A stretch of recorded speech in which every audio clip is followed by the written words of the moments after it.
phénomène intemporel, universel, intergalactique même. Les pétages de plomb. Tu sais, celui où tu passes de calme zen à dragon cracheur de feu en 2-3 secondes? Genre comme quand tu te mets à hurler comme une hystérique sur ta box, tout en remettant en question ta vie entière juste parce qu'elle bug au mauvais moment? Et résultat, c'est un gros pétage de câble. Et pour des raisons qui semblent ridicules après coup. Mais pourquoi ça arrive? Et quelles conséquences ça a sur le domaine pro, personnel ou voire même niveau santé?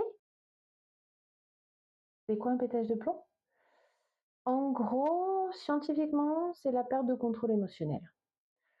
Ton cerveau limbique, celui qui gère les émotions, prend le dessus sur le cortex frontal, celui qui te permet de réfléchir. Donc, en clair, tu passes d'ingénieur de la NASA à un enfant de 3 ans qui ne veut pas prêter son jouet.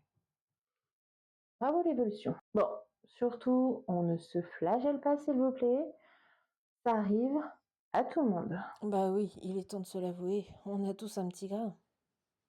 Ça ressemble à quoi? Concrètement, ça ressemble à, tu vois, ces moments où tu n'arrives pas à faire quelque chose du premier coup, où du coup, tu as le stress qui monte, des palpitations, des bouffées de chaleur. Et puis d'un coup, tu te mets à crier et à jeter des objets. Comme quand ton mec te laisse une tonne de vaisselle dans l'évier alors que vous avez le fameux lave-vaisselle à proximité. Généralement, on t'entend à l'autre bout de la ville, une vraie hystérique. Bref, les pétages de plomb n'ont pas de frontières. Ça arrive à n'importe qui, n'importe comment, pour n'importe quoi. Bon, alors oui, ça soulage, il faut le dire, il faut se l'avouer, ça soulage sur le moment. Et puis en plus de ça, quand on n'y prête pas attention, ça peut devenir catastrophique. Mais quand c'est pas maîtrisé, ça peut malheureusement laisser des traces sur son entourage, que ce soit personnel ou professionnel. C'est souvent les relations qui en prennent plein la tête. D'ailleurs, on peut constater, sur l'entourage, on peut avoir une distance qui se pose là avec les gens qu'on connaît.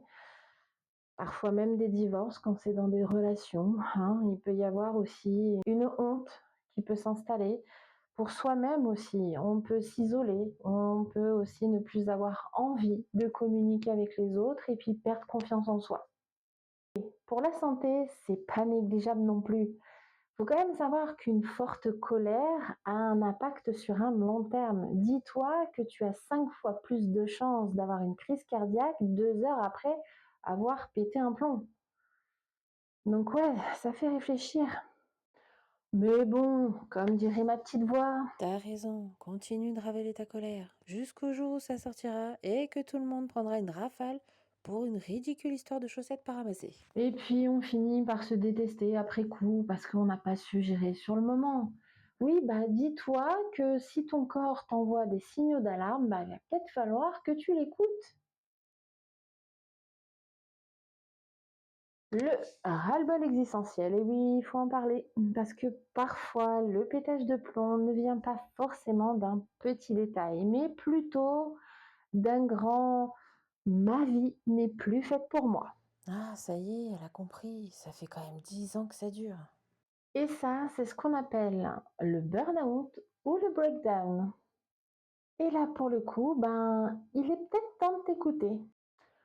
Alors là, c'est principalement le besoin de réaliser que de un, tu acceptes trop de choses, tu ne poses pas de limites.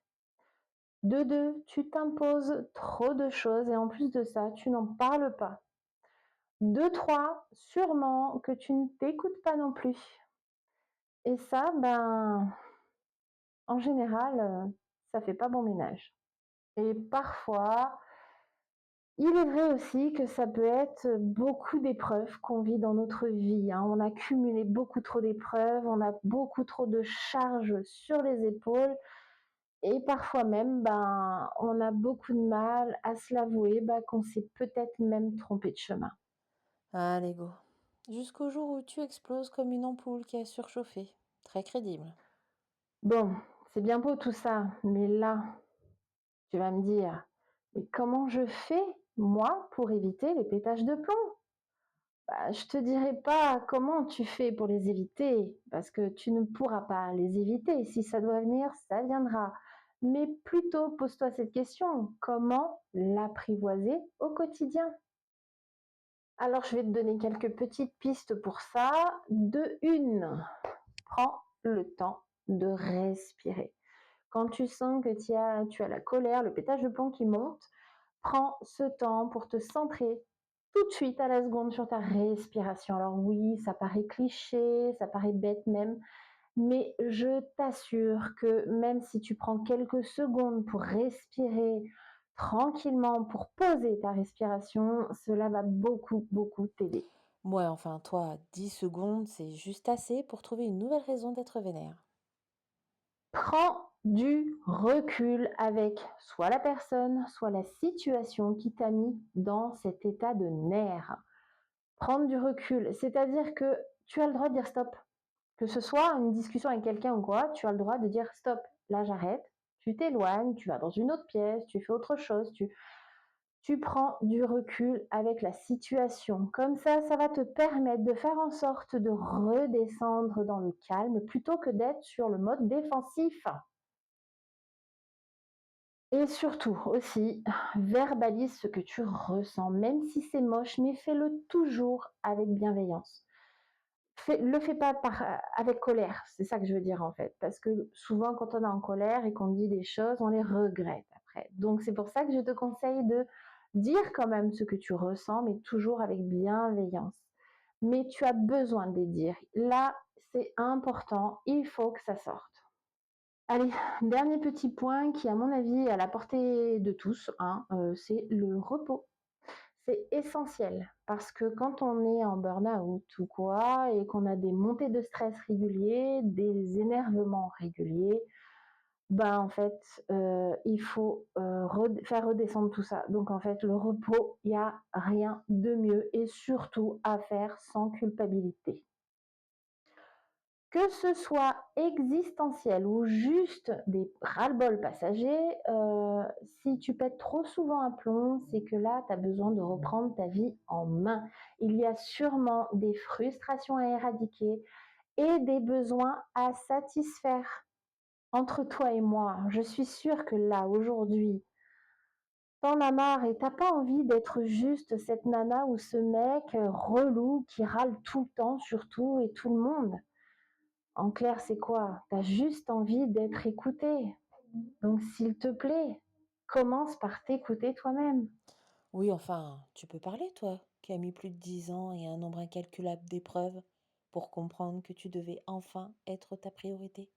Bah justement, je pense être bien placée pour en parler. Ton pétage de plomb, c'est pas la fin du monde, d'accord? Dis-toi que soit tu en fais ton allié ou soit tu en fais une honte. À toi de voir. Ah oui. Et la prochaine fois que la colère monte, pense à poser ton téléphone avant de le balancer contre le mur. Ça coûte assez cher comme ça. Bon, si cette vidéo t'a parlé, partage ton dernier pétage de plomb dans les commentaires. Eh ben, ça promet. En attendant, je te dis à très vite dans une prochaine vidéo. Bye! Allez.